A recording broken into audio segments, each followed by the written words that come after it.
नमस्कार मतदार बंधूंनो, मी Gajanan Dhumal, global social media Ardhapur. आज आपण हा लाईव्ह दृश्य बघत आहोत। नांदेड 16 लोकसभा मतदारसंघातून काँग्रेसचे वसंतराव चव्हाण हे विजयी झाले आहेत। त्यानिमित्तचा हा वृत्तांत। श्रीमाननीय राऊत सर यांनी कलेक्टर साहेब ही निवडणूक अतिशय शांततेत आणि कडक बंदोबस्तात पोलीस प्रशासनाच्या मदतीने संपन्न झाली आहे।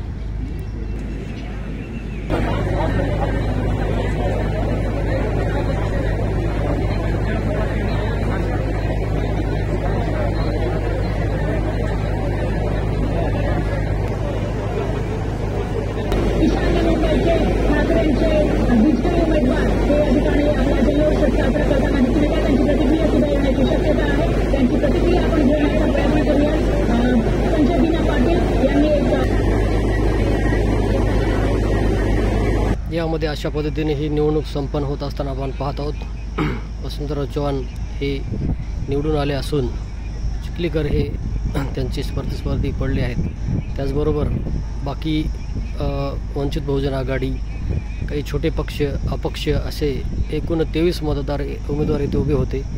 तर त्यापैकी गजानन धुमाळ, डोईफोडे, अन्य जे काही उमेदवार, पवार, गीते अशा सर्व उमेदवारांनी इथे अतिशय चांगल्या पद्धतीची निवडणूक लढलेली आहे। त्यामध्ये अनेकांनी अतिशय खेळीमेळीत आणि कुठल्याही पद्धतीचा वादविवाद न होता ही नांदेड जिल्ह्यातली निवडणूक संपन्न होत असताना आपण इथे बघत आहोत। तर मी Gajanan Dhumal, global social media Ardhapur हा दृश्य आपण टिपत आहोत। व्हिडिओ आवडल्यास लाईक, कमेंट, शेअर करा। धन्यवाद।